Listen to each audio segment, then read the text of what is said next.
The Lord be with you. And with your spirit. A reading from the Holy Gospel according to Matthew. Glory to you, O Lord. Jesus said to his disciples, "You have heard that it was said, 'You shall not commit adultery.'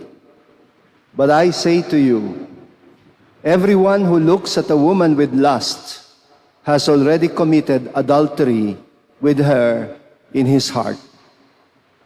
If your right eye causes you to sin, tear it out and throw it away.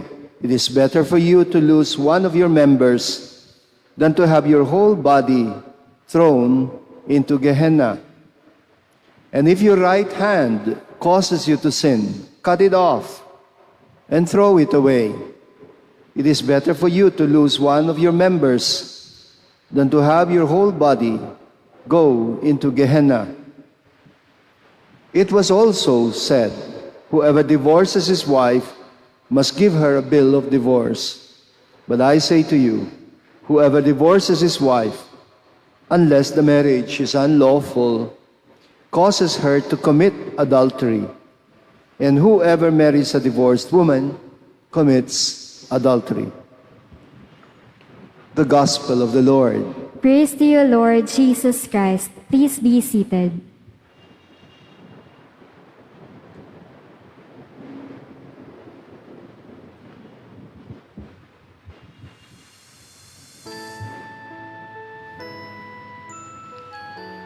No, we will not be talking about divorce this evening. I have entitled my homily, Waiting for God. Our readings today are about what it takes to do a prophet's job, namely, to be alert and attentive. If your duty is to serve as a messenger of God, how can you do your job if you are unable to pick up God's messages? And how can you pick up God's messages if you are not attentive? Elijah had been told by an angel to climb the mountain of the Lord and to wait for God there. But you know, if Elijah had his way, I think he would rather just go to sleep and not wake up anymore. He was just not in any mood even to eat or to drink or to carry on with his journey. He reminds me very much of that later prophet Jeremiah, who also reached that point in his prophetic life noong nagka-burnout siya because of the stressful things that he had to go through in his job as a prophet. Abay, gusto ba naman niyang mag-file ng resignation? But the angel kept pestering Elijah to wake up, to eat and to drink, and to carry on with his journey to Mount Horeb and to wait for God there. You know, I remember watching what I thought was the most absurd play that I had ever seen performed on stage. Yung play na yon was written by Samuel Beckett, and the title of the play was Waiting for Godot. There is nothing at all on the set but a tree without leaves. And under the tree may dalawang mama. Ang pangalan ay Vladimir and Estragon, nicknamed Didi and Gogo, who are talking to each other and who are waiting for a person whose name was Godot. They are not even sure if they've ever met Godot before, nor if he would arrive at all. Well, Vladimir and Estragon meet three other characters while they're waiting under the tree. They meet a master whose name is Pozzo and his slave whose name was Lucky. The third character is a boy who tells them at first that Godot was coming, but his arrival would be delayed. But later in the second act of the play, the boy returns to tell them na hindi pala darating si Godot after all. I wonder if Samuel Beckett got his inspiration from today's first reading about Elijah and decided to change the plot by tailoring it to his philosophy of the absurd. He seems to be suggesting there is no point in waiting because wala namang darating after all. Well, Elijah's situation is actually the opposite.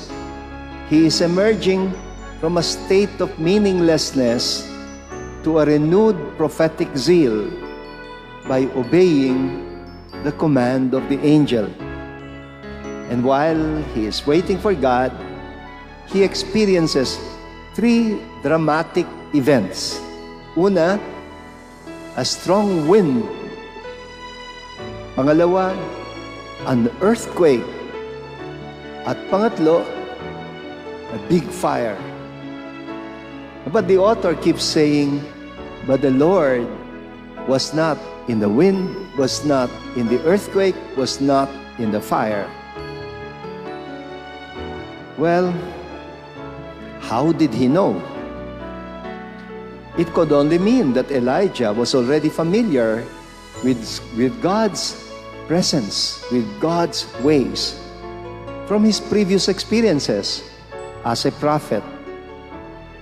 And we are told it was only when he heard a tiny whispering sound that he became sure that God was there already, waiting for God was there. The God he was waiting for was there already. And it was then that Elijah got the message. Like I said, kailangan alerto ka. It takes a lot of alertness to pick up God's messages. Well, ganito rin ang punto ni Jesus in today's gospel. Sometimes you're looking for God in your life and you fail to find God because you are looking at the wrong things. Instead of leading you to grace, sometimes your eyes can lead you to sin, he says. And this is a good reminder, especially in this day and age when people have less time to be still, less time to be quiet, less time to go into solitude, and less time for prayer. And often, even in solitude, you can get easily distracted by your cell phone. Not even the search engine of Google can make you find God if your eyes are misled by your heart and your mind. Minsan talagang kailangang mag-cut off or mag-distance, especially from those things that lead us astray. Well, this is the biggest challenge for all of us in this modern age of digital technology. We cannot pick up God's messages to us if we fail to focus and to discipline our minds, our hearts, our senses.